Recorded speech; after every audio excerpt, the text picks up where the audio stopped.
Welcome to Healing America with Dr. Jim White. Jim has been investing, coaching executives, and turning around companies for over 30 years. Now your host, Dr. Jim White.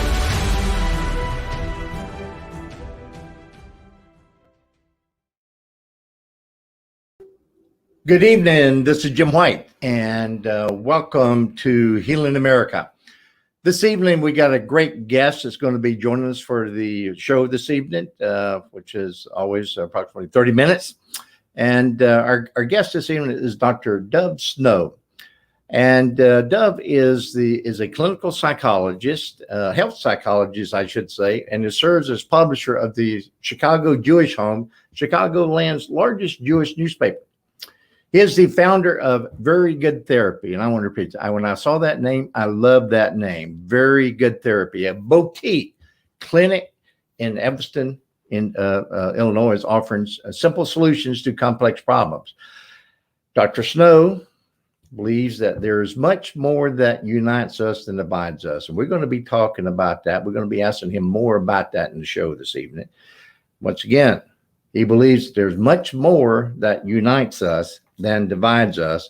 And the key to that success is finding the commonality to that. So like I said, we're going to be talking to Dr. Snow about that, and especially in the times that we live, both in this COVID-19 world and the political environment which we reside, and with the general election, 14 days. And I don't know about you, but it cannot come fast enough for me to get past this phase.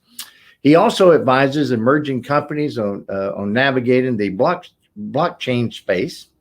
He received his PhD in clinical health psychology from Albert Einstein College of Medicine. Anything that's got Albert Einstein's name in it must be good, right? Where his research, and I found this very interesting, focused on returnees to faith. And welcome to the show, Dr. Snow. How you doing this evening? Doing well. Thanks so much for having me. My pleasure. I was looking forward to that and doing the research. And when I saw the name of your clinic, I went, wow, that is bold to be able to. How did you come up with that name? Let's start there. How did you come up with that? I love it. All right. So Very Good Therapy is an homage to a TV character that I love from a show called Parks and Recreation. Yeah. And the character is Ron Swanson, and he started a building and construction company called Very Good Building and Construction Company. I knew there had to be a story, so I love that. And you also say in your practice that, simple solutions to complex problems. And I also love that. I'm not a clinical psychologist, but I've done some study. My PhD is in psycho and organizational behavioral science, which is a different study than you, of course, but certainly did some similar paths in our study in our course. And simple solutions, I should say, to complex problems. Mm-hmm. What do you mean by that? How do you go about that? So it's more about a global approach. I like to call it a biopsychosocial approach, because I'm going to talk to everybody who comes into my office on 3 levels. I'm going to ask you how you're simply feeling, how your biology is feeling, just in general, up, good, down, energy, no energy. And we're going to look at your psychology and, how you're thinking. Are you thinking clearly? Are you thinking rationally? Are your thought patterns healthy? And lastly, we're going to look social. We're going to look at, are your boundaries healthy? Are your relationships at your work or school or family, are they going well? So when I say simple solutions to complex problems, is we take each problem at its face value and try to find the simplest solution for that problem. Now, sometimes the problems get complex, and that's where we have to kind of differentiate, how to handle it. But oftentimes, even with complex problems, are simple solutions, fundamental solutions that, most of us really inherently know but sometimes just have to be reminded of. I guess is a good way to say it. Sleep, nutrition, and those basic fundamentals. Mm-hmm. Yeah, and those basic fundamentals that we all too often, and I include me in the we all too often forget how important those fundamentals are. The sleep, the nutrition, and exercise, and I think I've heard you say a couple times, the brain, clear thinking, or bad decisions when we're stressed. So I certainly subscribe to that. Well, here we are, a few days away from the general election, and my goodness, I don't know about you. Practice should be booming right now because man, what this cycle is doing to the mental health, man. Oh, I think the hardest part about all of it is people can't even talk to each other anymore. Right. People have myself included. I'm guilty. I am by far and away the first one to admit that I am guilty of this. Is not having civil political discussion, because it does matter to so many people, so dear to their hearts. It is difficult to have that conversation and not have it spill over into emotion. But that is where we can get lost along the way. So that's, a lot of that comes up in practice. Yeah. So if I may, my latest book, Broken America, 10 Principles to Restore America. And I lay out these 10 principles. And when I started writing the book, I was trying to write the book, just right down to center, if you will, if I could say that, down to center from the political environment. And start with the Constitution and bringing awareness, not trying to be a constitutional scholar in any stretch of imagination, but some of the basic things that we use to found this country. And I went through some of the principles, and there's one in there that you and I were talking about off air, and that was the one on truth seeking. And when I decided to tackle that problem and that contents in the 10, I wanted to get people to think about not just actually sitting on the sideline, and I'm going to use that word, but truth seeking with integrity. So what do you think about that? How do we go about doing that? Well, truth seeking with integrity is really difficult now. Historically, psychologists will always say that, you hear a story, there's always 3 or 4 truths in every story, right? There's his truth, her truth, the actual truth, and the perceived truth of each person who are witnesses. And we know that people's truth tend to differ greatly and variably. So then knowing that as a background, with the advent of newer technologies since, let's say, the advent of the internet, it can be even more increasingly difficult to know what's truth. With the ability to have deep fake technology where there's audio that's fake and pictures that are fake. And I know we don't want to get too politically involved, or maybe we do. I remember when there was running last year, the idea of fake news, that something could be, you could hear it, yet have it be fake. So that's the first part, is how do we differentiate real news from actual fake news? And when there's the deep fake and deep fakes. And step 2, the second part is, even if you were able to figure out what was, verifiable per se, right, and what was accurate, there's so much information that comes out like a fire hose, full of water. You can't drink anything. There's so much coming at you, at once with the internet and social media and individualized news, that it's impossible to unpack and parse, what's going on a daily basis, let alone, in our small part of the world, let alone what's going on in the bigger part. I mean, I think that's a tremendous burden we have to deal with.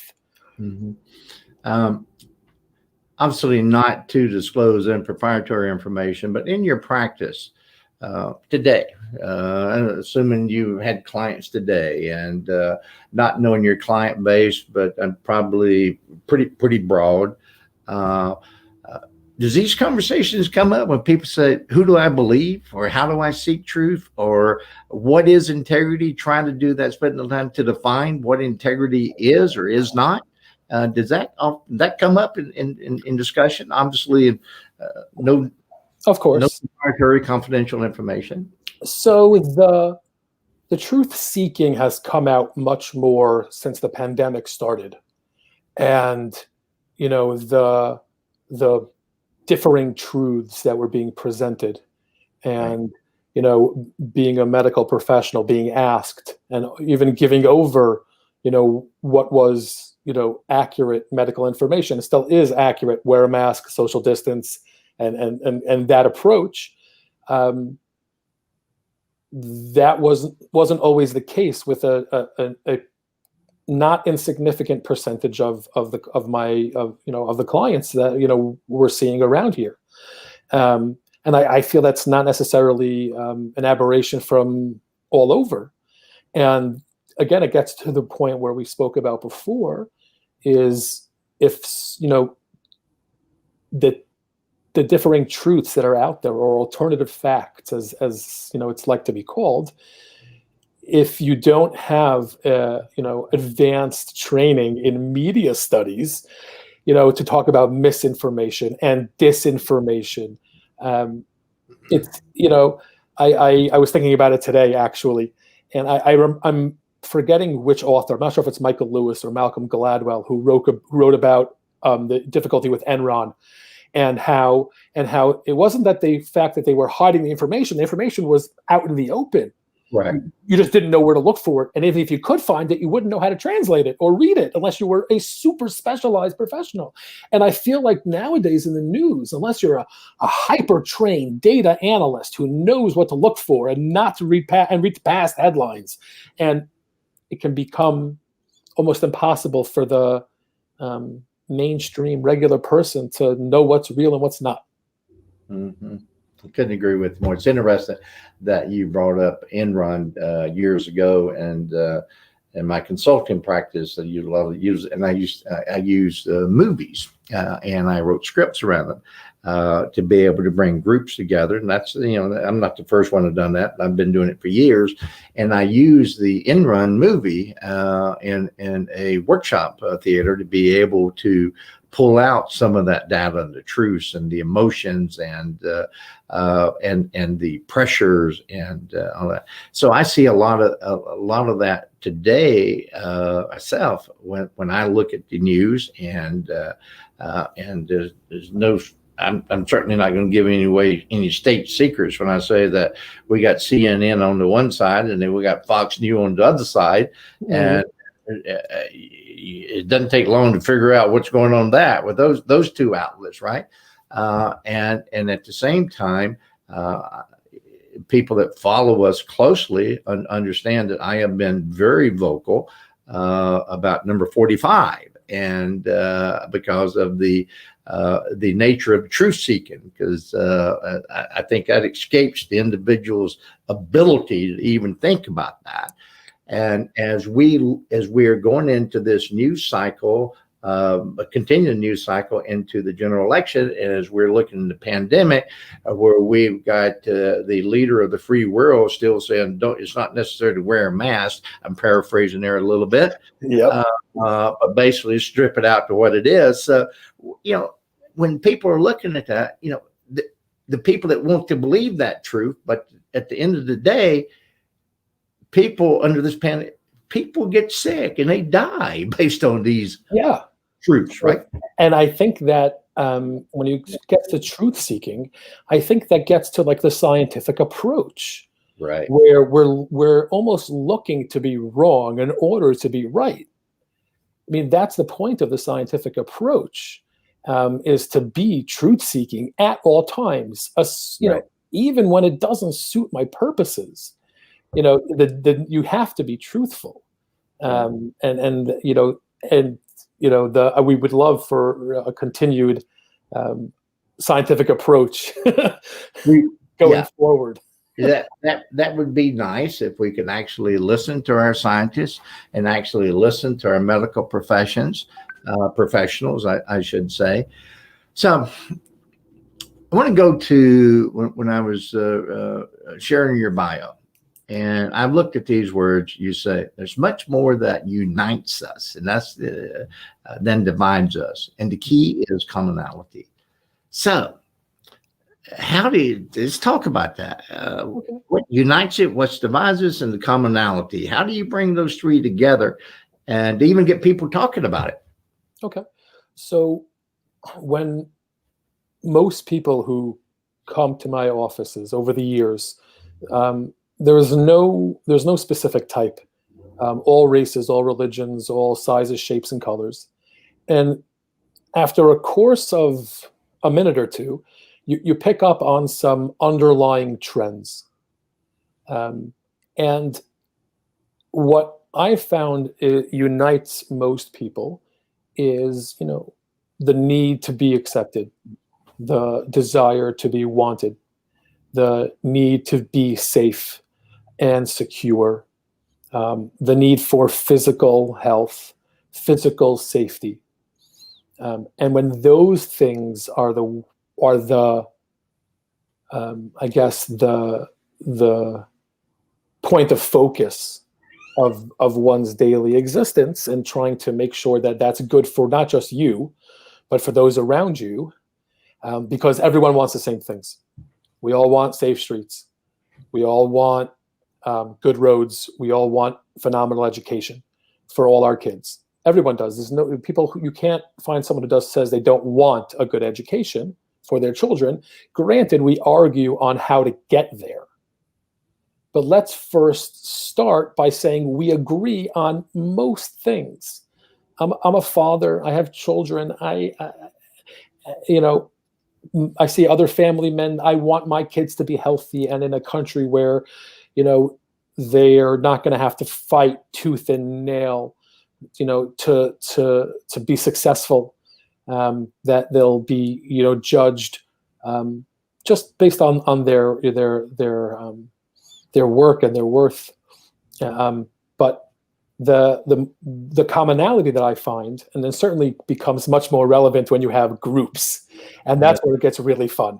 In the group therapies, when the current themes of the overbearing Jewish mom with the overbearing Indian mom together and the overlaps, they're fun to see, because we're all living in an immigrant land. We're all either first, second, third, fourth, or fifth generation Americans, because there aren't so much more than that. And once we realized that one set of grandparents came after World War II, and one came a little bit before, then subsequently fought in World War II, and my father-in-law, fought in Vietnam. But that's everybody. That's everybody. And once we understand that that's everybody, and we're really looking for a common goal, we can start to have a conversation. Mm-hmm. You mentioned your father fought in Vietnam. My father-in-law, yeah. Your father-in-law, yeah. And you talked about the commonality. I remember I too was in Vietnam, and I'm beginning to share this a little bit more recent because of encourage it. One of our mutual friends, Mr. I call him Scott. That is encouraging because, of course, he's a patriot beyond patriots, and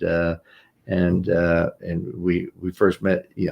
Talk a little bit more about your service and etc. So I'm beginning to do a little bit. I'm a little getting out there, but where I'm going with this, I remember coming out of basic training when I was standing in the line in basic training. And this is go to what unites us and what divides us, and commonality to that. And that's been coming from a very poor, abusive Southern family. I'm standing in that line, and I look around. We go to the line, we get our haircut cuts. We walk out the other side, and we all are in the same OD green uniforms, haircuts the same. We were from all nationalities, black, brown, Asian, all nationalities, all religions, standing there together totally stripped down in this moment, right? And I never will forget that feeling that with the level, the field has been leveled, right? We got a level. We're all same here, even though we're approaching it from different ways. And I have not. That's stuck with me for over 50 years now, as those things, and as we go through and look at the things that unite us and the things that divide us. And my first tour was in 1968. We know in this country, 68 was another period in our history that was challenged, right? And so when you're in a combat theater, it's a different set of different in the sense where you can't say just because I outrank you, you go do this, or it's about developing that relationship. And that goes back to that theme of truth seeking with integrity. How do you seek that truth and get to know the people, understand their culture, understand their religion, go out of your way to say, reach across the line, extend your hand. And it's amazing. And it was such a rich experience for a young man, for me, to be able to do that. And that's a long-winded thing to come up to ask you, when your experience, the effect, I think you've read some of my book, if not all of my book, and Broken America.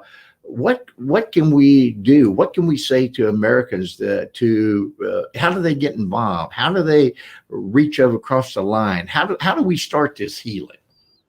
So I can probably say that in 2 words or less, but anyway. No, so I think the question goes twofold, and I think there's a deeper question than that, because as you were talking about that, I was thinking, we were speaking before about coming to a kind of a universal truth, of trying to get to that shared understanding of shared truth. And I think that has to be done on a individual level. And I think that also has to be done on a societal level. There's been a tremendous attack on institutions in our country over the last couple of years. I mean, I can only speak from on the healthcare side for the FDA and the CDC, but I can assume that I can hypothesize that it's been done in other areas as well, and we may need to publicly say that. We may need to have, like almost a Truth and Reconciliation Commission to say, hey, everybody, this is what happened to us. I have a dear friend of mine, Rabbi Yaakov Horowitz, who writes about community. He's a wonderful community activist out in New York. And he writes about community-based health issues, whether mental health, school-based issues. And he, many communities have a tendency to not necessarily showcase their difficulties and sometimes shove them under. And he has a very strong Band-Aid approach. He says you have to absolutely rip it off. You have to have the scab see the light of day in order, and my dad's a dermatologist, it's true, you have to have the scab have the sunlight and the air in order to heal and to harden. And our society may need that. The Band-Aid may have to be ripped off and say, here, this is what happened, so we can move on and say, let's set up systemic safeguards to make sure that we don't have to rely on the nuances of protocol in order to make sure that we don't get left ourselves in a situation where we're looking on the precipice of a pandemic. And then I guess secondary to that is individuals have to apologize to each other. And I am going to have to be the first one to apologize to some of my friends who I was a total jerk to for whatever reason, because, I'm going to have to do that. And that's, I feel like I'm not going to have to be the only one. No, I think there's a long list. Line up to do that. And get off social media, I guess. Don't get your news from don't get your health from a politician. Don't get your news from Facebook. Please, please don't. I guess. Tell you what, we could launch into the effects of social media, and I look at it as a blessing and a curse, right? Yep. Just from technology side, and when you look at some of the attacks coming from social media, and look how prevalent it's become for people to be able to just attack another from a keyboard, and what they wouldn't do face to face, right? So I think that with great power comes no responsibility on Facebook. I mean, it's the opposite of Spider-Man. Seriously, with no responbility, none. But great power. Great power, no responsibility, and so November the 3rd, we're gonna know some results. Regardless of the results, and I like what you're saying. We got to rip the scab off. That's my approach too. You just got to get to it. Just open it up, and you think America's open to that? Not yet, honestly. I'm not nervous. Nervous is the wrong word. The JTA, which is the Jewish, I guess they do a lot of the news, a lot of the Jewish Telegraphic Agency, sent out a report earlier this week or late last week that Jewish security experts have warned to be careful of violence around Election Day. Yeah, that's never happened in my lifetime in this country, so I don't know. I've never seen ballot boxes be burnt before. I don't know what to expect on November 3rd. I've never seen a governor of Michigan. Again, this is getting too political. The governor of Michigan. It's actually not getting too political in my view, because it's truth, as we know it, and those events did occur. They did occur. So to say that we're ready to rip the Band-Aid off, I don't think we'll have I don't think we're going to have a conclusion. I'm hopeful we do. Yeah, Florida. I think Florida counts that day, and I believe Texas is another one that counts that day. And I know Texas had a tremendous amount of early voting, as has Florida. And I early voted already. I early voted in Illinois already. And again, not piling on, I believe that Dr. Fauci said that on the 27th, he said that in 2 weeks we're going to have a really radical surge. Yes. Of coronavirus cases, which the timing is not good for that. It is not good with that. And it's interesting. I forget who we were talking to recently, and the conversation went something like this. We may be preparing for an insurrection. I went, whoa. Mm-hmm. Today I'm in Arizona. Let me get my head wrapped around that, right? Mm-hmm. And those conversations are dangerous. And for what we have in the country, because like I said, whatever the new leader, and again with the current president, if we have 4 more years, and this is where I get myself in trouble, and I'll take the heat. If we have 4 more years, I just see the crumbling of our, and I'll use Joe Biden's words for a moment. I can't think of another one. The soul of the country continue to erode, right? But in my opinion, we can't withstand 4 more years. And I know that's a bold statement. I don't think we can stand 4 more years of the current where we are, because we got to start to heal. That's what we're doing in the series that we have started at Healing America. Talk about all events, try to get as deep in it, have all different views, and views from what I call from the street, professionals, smart people that are actually out on the street every day, if I use that, doing the good work of trying to help people in their mental health and their physical health and their financial health, right? And that's another thing, the financial health. Look what's happening. Financial health is going to lead to the physical health, to the mental health deterioration. It's just this vicious cycle, and we're on that cycle right now. It's heartbreaking. Yeah, and until we realize we're in that cycle and admit that we're in that cycle, we're not going to be able to stop the cycle. Yeah, it's really very, very scary. I mean, the first stimulus package came out. Was it April time? I believe, Yep. and we're still waiting for a second one. We are. And I don't know. Yeah. I tell you, you must agree to come back again because I can't believe our time's up. Oh, wow. I know. I'm looking at it, and so how can people learn more about your practice? How can they reach you? So you can reach me for my practice, or really any way to get me is dov@thecjh.com, which you see on your screen. You could also email me at Dr. Dov Snow, DRDOVSNOW @gmail.com. I have a podcast which has a couple episodes up, and we're recording now, called Schmoozing, which can be found on Spotify, Apple Podcasts, Google Podcasts, and Anchor, and everything else. Or ChicagoJewishHome.com is the newspaper.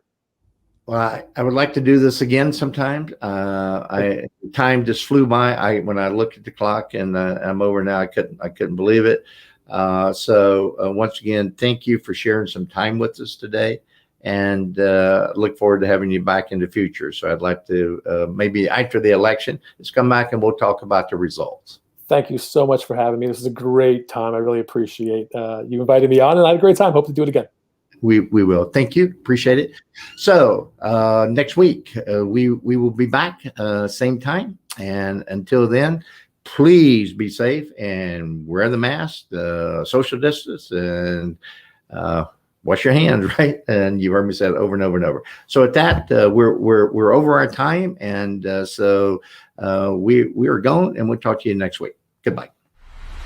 Thank you for your participation and interest in Healing America with Dr. Jim White. To stay in touch with Jim, go to www.healingamericawithdrjimwhite.com.